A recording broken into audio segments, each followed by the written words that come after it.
Barmen today, a contemporary contemplative declaration. History is filled with moments which demand words and actions to define fundamental values and commitments.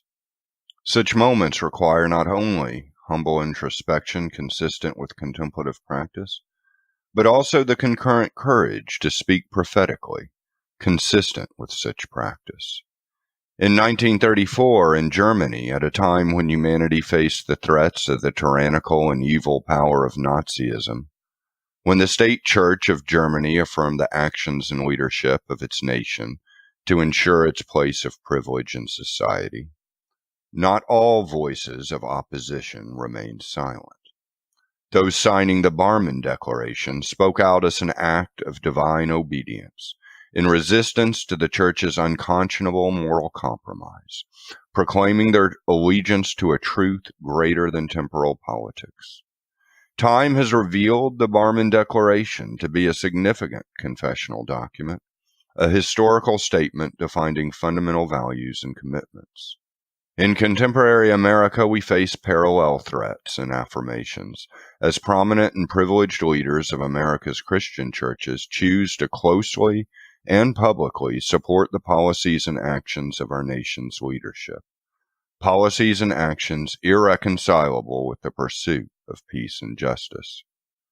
Many of these policies and actions demean people of color, support hate-filled speech from white supremacists, ostracize gender minorities, demonize refugees and immigrants, and ignore climate change realities. These policies and actions embolden others to act similarly, polarize people within and beyond this nation, falsely cloak nationalism, fascism, and racism in words of universal beliefs and values, distorting and undermining the very basis of many faiths, not the least of which is what it means to be Christ-affirming. As contemplatives of diverse ancestries, traditions, and faiths, we hold in common our witness to love and compassion, healing of division, promotion and protection of human dignity, stewardship of creation. In so holding, we honor and cherish the inherent divinity existing within all of creation. Our intention is to stand in unanimity and nonviolent resistance to the very real threats to that which we hold in common, recognizing that actions of tribalism, fascism, isolationism, and other similar divisive initiatives are now happening throughout this world. As citizens of this nation together, we seek to provide a common message to reject and resist the policies and actions of our nation and its leaders when they run counter to our common holdings. As contemplatives of diverse faiths, we may and must speak with one voice in this matter today. Silence in the face of evil is evil itself, warned Dietrich Bonhoeffer. Not to speak is to speak. Not to act is to act. Precisely because we want to remain faithful to both the divine which we seek to understand and the love which we seek to live, we choose to not be silent. We choose to speak and act. We have a common message in this time of common need. To the extent that our government affirms the basic dignity of all people and works deliberately to provide equal access to law, economic opportunity, education, health care, and a healthy environment, we will be loyal citizens. But to the extent it promotes factionalism, racism, fascism, unequal treatment in law enforcement, gender bias, or harm to the poor, the oppressed, the disadvantaged, the unwanted, the refugee, and the environment, we declare that we will nonviolently reject and resist. Our security comes not from gun ownership or military might. It does not come from oppression of the many for the enrichment of the few. It does not come from degrading others who are unlike ourselves. As contemplatives of many faiths, we seek the welfare of all our brothers and sisters, including those of differing perspectives and opinions. But to the extent that our current policies and actions demand allegiance To the tyranny of the privileged and the few, we declare we will nonviolently reject and resist. We seek to speak the truth in love and to challenge the prevailing ideological and political convictions which do not align with the divinity of love.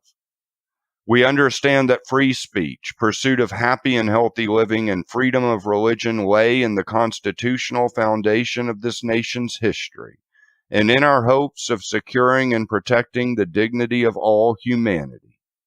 We believe in the full and equal exercise of these rights by all people. To the degree that our leaders shun these rights and their equal exercise, we declare we will nonviolently reject and resist. We embrace separation of the powers of church and state and urge all to continue to embrace it. And while individuals may vote as their conscience dictates, it is blatantly false to proclaim that any elected or appointed leader of this nation, including the president, represents more than a person charged with the duty to serve all of the people of this nation.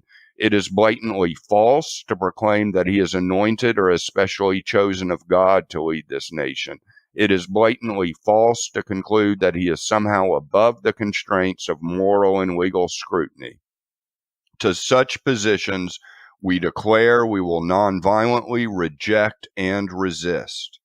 Therefore, the undersigned hereby commit to avail themselves of contemplative nonviolent action and ask spiritual and faith leaders and followers across the United States to join us in works of divine obedience, in resistance against current and future policies and actions which marginalize any human being of any color, class, race, religion, disability, or gender, which threaten the stewardship of creation, which embrace evil rather than good and hate rather than love. We ask you to reject and resist the words, policies, and actions of exclusion, denigration, hatred, fascism, and nationalism.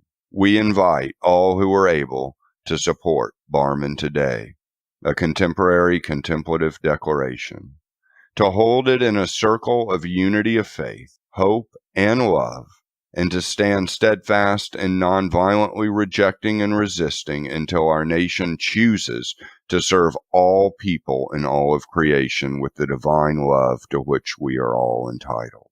Nothing has ever been more imperative.